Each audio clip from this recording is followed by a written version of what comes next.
ఓం శుభంకర్యే నమః. ఆదిత్యాయ చ సోమాయ మంగళాయ బుధాయ చ గురుశుక్రః శనిభ్యశ్చ రాహవే కేతవే నమః. గురుబ్రహ్మ గురుర్విష్ణుః గురుర్దేవో మహేశ్వరః గురుస్సాక్షాత్ పరబ్రహ్మ తస్మై శ్రీ గురవే నమః. శ్రీ శ్రీ శ్రీ గణపతి సచ్చిదానంద సద్గురుభ్యో నమో నమః. సింహరాశి వారికి జూన్ నెలలో గల గోచార ఫలితాలను తెలియచేస్తున్నాము, శ్రద్ధగా ఆలకించండి. జూన్ నెలలో సింహరాశి వారికి ప్రారంభములో ప్రతి పని కూడా విజయవంతముగా సాగుతోందా అనిపిస్తూ ఉంటుంది. చాలా విశేషమైనటువంటి అనుగ్రహాన్ని సింహరాశి వారు పొందబోతున్నారు. కాకపోతే ఇక్కడ ప్రతి విషయాన్ని భూతద్దములో చూడటం మానేసి అది సవ్యమైన అపసవ్యమైనప్పటికీ కూడా యథార్థ విషయాన్ని గ్రహించి సానుకూలముగా స్పందిస్తూ జీవనము గడపటము చాలా ఉత్తమం. అలాగే ప్రతి విజయం వెనకాల కూడా అహంకారముని ప్రదర్శించకుండా ఉండాలి.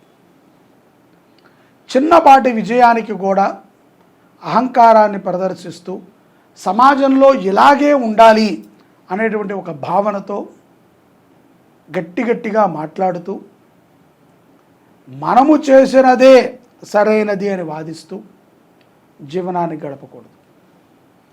ధైర్యముగా తప్పుని తప్పని చెప్పాలి, ఒప్పుని ఒప్పని చెప్పాలి. తప్పుని ఒప్పుగా చూపించకూడదు. ఒకవేళ ఎదుటవాడు మంచి చేస్తుంటే ప్రశంసించేటువంటి సహృదయం కలిగి ఉండాలి. ఇలా చేయటం ద్వారా మంచి ఫలితాలని సింహరాశి వారు జూన్ మాసంలో పొందుతారు. ఇక కెరియర్ విషయానికి వస్తే ఈ యొక్క మాసములో మిశ్రమమైనటువంటి ఫలితాలు ఉన్నప్పటికీ కెరియర్లో చక్కటి అనుభవాన్ని అయితే కనుక మీరు పొందుతారు. ఏ వ్యక్తి దగ్గర ఎలా ఉండాలి, ఎలా మాట్లాడితే పట్టు సాధించగలము, ఎలాంటి వ్యవహారాల యందు మనము ఆనుకూలముగా ఉంటాము అనేటువంటి విషయం తప్పనిసరిగా గుర్తుపెట్టుకోవాలి. ప్రతి వ్యక్తి మన జీవితంలో మనకి గురువు లాంటి వాడే. మంచిని నేర్పే ప్రతి వ్యక్తి మన గురువే. మరోవైపు కుటుంబ ఒత్తిడి విపరీతముగా ఉంటుంది పురుషుల మీద, సింహరాశి పురుషుల మీద. ఆ ఒత్తిడి నుంచి యథావకాశంగా తప్పుకోవచ్చు, తొందరే లేదు. కానీ ఆత్రమాత్రముగా కుటుంబ సభ్యులని నిందించటము, మాట్లాడటము చేయకుండా జాగ్రత్త పడటమే సింహరాశి వారు చేసేటువంటి ప్రధానమైనటువంటి విషయం. కొన్ని ఖరీదైనటువంటి వస్తువులు అపహరించుకొని పోయేటువంటి సందర్భాలు కూడా ఉన్నాయి. సింహరాశి వారు జాగ్రత్తగా ఉండాలి. ఆర్థిక వ్యవహారము యందు ఆనుకూలమైనటువంటి ఫలితాలనే పొందగలుగుతారు. ఈ రాశి వారికి, సింహరాశి వారికి కొంత ధనము విషయంలో జాగ్రత్త అవసరం. మధ్యవర్తిత్వముగా ఉన్నటువంటి కొన్ని పనులు చెడిపోయేటువంటి అవకాశం ఉంది. కొంతకాలం కలిసి వచ్చింది, ఇప్పుడు కలిసి రాదు. ఖర్చు భారము వలన అనారోగ్య పాలవుతారు. ఇదేమిటండి విచిత్రం అంటే అంతే. ఖర్చులు పెరిగాయి కాబట్టి శరీరం బాగుంది అని అంటే ఎక్కడికైనా రమ్మంటారనో ఏదైనా చేయమంటారనో మనము అనారోగ్య సాకుని మనం చెప్తూ ఉంటాం. అలా చెప్పినటువంటి సాకులు కొన్ని ఈ మాసంలో నిజమవుతాయి.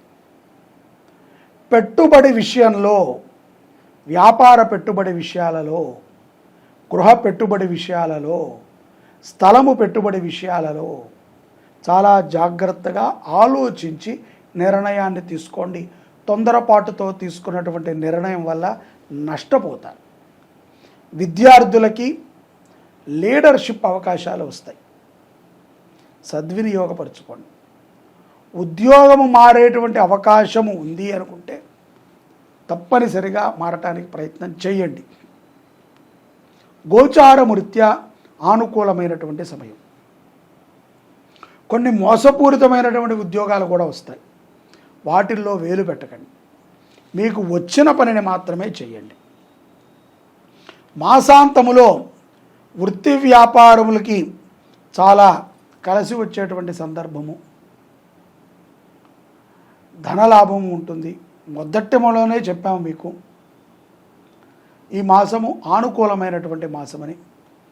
కొత్త విషయాల మీద అవగాహనని పెంచుకుంటూ ఉంటారు. మాసాంతములో వ్యసనపరులు అవుతారు అని నేను అనను, కానీ వ్యసనపరులు చుట్టూ మాత్రం ఉంటారు. తొందరపాటు నిర్ణయాలు పనికిరావు. ఆపరేషన్ అంటే స్థిరమైనటువంటి ఆపరేషన్ వైద్యులు చెప్పి చేయించుకోవాల్సిందే అని అంటే తప్పనిసరిగా ఆపరేషన్ చేసుకోవటం మంచిది. ఈ నెలలో కుటుంబ సభ్యులతో కలిసి ఆహ్లాదంగా గడుపుతారు. కుమార్తె కుమారుడి విషయంలో మీరు తీసుకున్నటువంటి ఒక నిర్ణయం మంచి ఫలితాలను ఇస్తుంది. జీవిత భాగస్వామి పైన నమ్మకం పెట్టండి. స్త్రీ పురుషులు ఇరువురు కూడా హేళన చేయవద్దు, తక్కువ చేసి మాట్లాడవద్దు, చెడు అభిప్రాయంతో చూడవద్దు. నాకు సెంటిమెంట్ కాదు నా భార్య, నా భర్త నాకు సెంటిమెంట్ కాదు అని అనుకోకూడదు. అది చాలా ప్రమాదాన్ని సూచిస్తూ ఉంటుంది.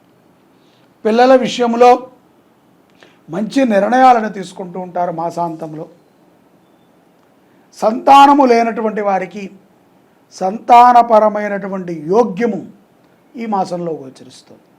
ఉద్యోగము లేనటువంటి వారికి ఈ యొక్క జూన్ మాసంలో 15వ తారీఖు తర్వాత నుంచి 25వ తారీఖు లోపల కొన్ని అవకాశాలు మెరుగుపడతాయి.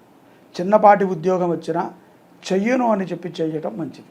నాకు ఇది వద్దు, ఇంకా పెద్దది కావాలి, ఇంకా ఏదో వస్తుంది అని ఆశతో కూర్చుని ఉన్నటువంటి ఆహారాన్ని వదిలి ఆ యొక్క పస్తుతో ఉండటమే.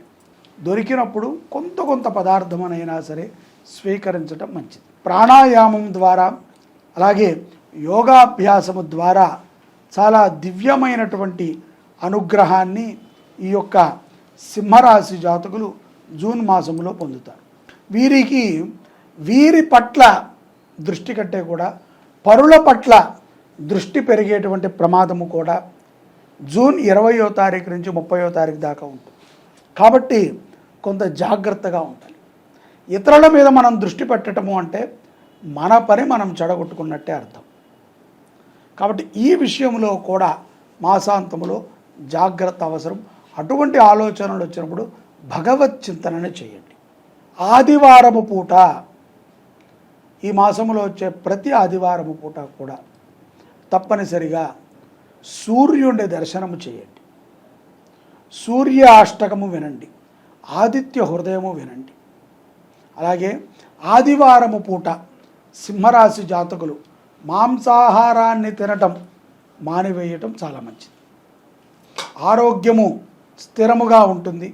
అలాగే కొంత నిలకడైనటువంటి సంపాదనను కూడా పొందుతారు. కోర్టు వ్యవహారాల యందు కూడా శుభ్రమైనటువంటి విజయాన్ని పొందుతారు. గృహములో చాలా మంచి పేరుని సంపాదిస్తారు. విదేశీయస్తులు, ముఖ్యంగా విదేశాలలో ఉన్నటువంటి సింహరాశి జాతకులు ఇతరుల యొక్క వ్యవహారములో జోక్యం చేసుకోకుండా ఉంటే అద్భుతమైనటువంటి జీవితాన్ని పొందగలుగుతారు. సర్వే జనాః సుఖినో భవంతు. శ్రీ శుభంకర్యై నమః. జూన్ 7వ తారీఖు నుంచి జూలై 1వ తారీఖు వరకు అష్టాదశ శక్తిపీఠాలలో ప్రతి శక్తిపీఠములో కూడా మహాగణపతి అర్చన, రుద్రాభిషేకము, చండీ హోమాన్ని నిర్వహణ చేస్తున్నాం. ఆ వివరాలు కింద మీరు కాంటాక్ట్ చేస్తే కనుక చెప్తారు. ప్రతి ఒక్కరూ పాల్గొనండి. ఇది ఒక గొప్ప అవకాశం. ఈ జన్మకి ఇటువంటి అవకాశం మరలా మనెవరికీ రాదు. అందరికీ ఒక మంచి శుభవార్త. శ్రీ క్రోధీనామ సంవత్సరము జ్యేష్ఠ శుద్ధ పాడ్యమి నుంచి జ్యేష్ఠమాసము కృష్ణపక్ష దశమి వరకు అష్టాదశ శక్తిపీఠ మహాయజ్ఞాన్ని శుభంకరి సేవా సమితి నిర్వర్తిస్తోంది.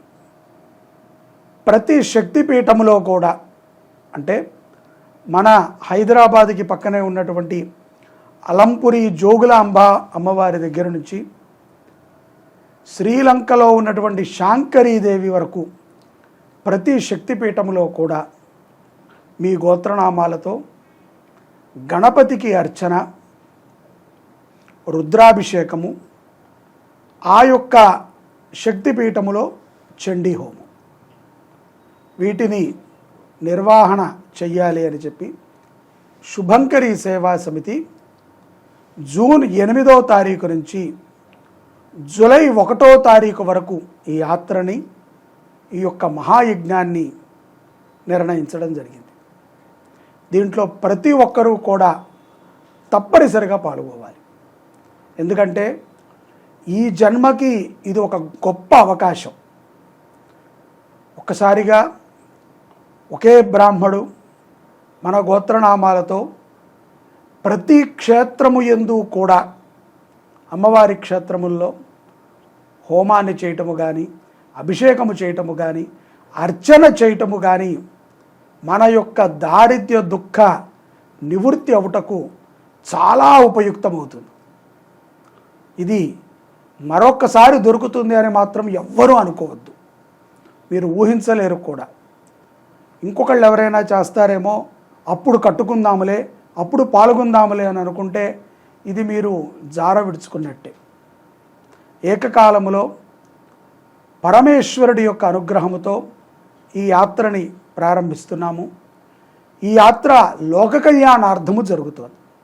అందరూ బాగుండాలి, ప్రకృతి అంతా కూడా సస్యశ్యామలముగా ఉండాలి. ఎక్కడెక్కడైతే గనక దారిద్ర్యముతో దుఃఖితులై ఉన్నారో వారందరికీ కూడా బాగుండాలి. అందరూ మంచి ఆరోగ్యంగా ఉండాలి. విద్యార్థులకి మంచి చదువు బాగా రావాలి అనేటువంటి ఒక ఉద్దేశంతో ఈ యాత్రని సంకల్పించాం. ప్రతి క్షేత్రములో కూడా శశాస్త్రీయముగా జరిగేటువంటి యజ్ఞములో మీరు తప్పనిసరిగా పాల్గొనండి. కింద మీకు కాంటాక్ట్ నెంబర్ ఇచ్చాము, మీరు కాంటాక్ట్ అవ్వండి, మీ గోత్రనామాలు నమోదు చేసుకోండి. జూన్ 8వ తారీఖు ప్రారంభమవుతుంది. జూలై 1వ తారీఖు మన యొక్క శుభంకరి పీఠములో చండీ హోమాన్ని చేసుకుని మహాపూర్ణావతిని చేసుకుంటాం. ఆ రోజుతో ఈ కార్యక్రమాలు ముగుస్తాయి. ఇంత గొప్ప యజ్ఞం, మీకు ఎటువంటి కోరికన్నా తీర్చేటువంటి మహాఫలప్రదమైనటువంటి అష్టాదశ యజ్ఞం.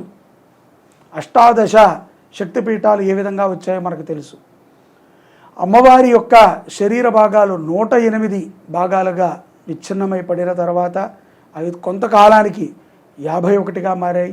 మరికొంతకాలానికి అవి 18గా వచ్చాయి. ఆ 18 అద్భుతమైనటువంటి శక్తిపీఠాలు. వాటిని మించినటువంటివి మరొకటి లేవు. ప్రతి క్షేత్రంలో కూడా శివుడు ఉంటాడు. కాబట్టి శివుడికి ఆరాధన, గణపతికి ఆరాధన, అమ్మవారికి ఆరాధన జరుగుతుంది. అవకాశాన్ని జార విడుచుకోకండి. ప్రతి ఒక్కరూ పాల్గొనండి. అమ్మవారి అనుగ్రహాన్ని పొందండి. అమ్మ దయ ఉంటే అన్నీ ఉన్నట్టే.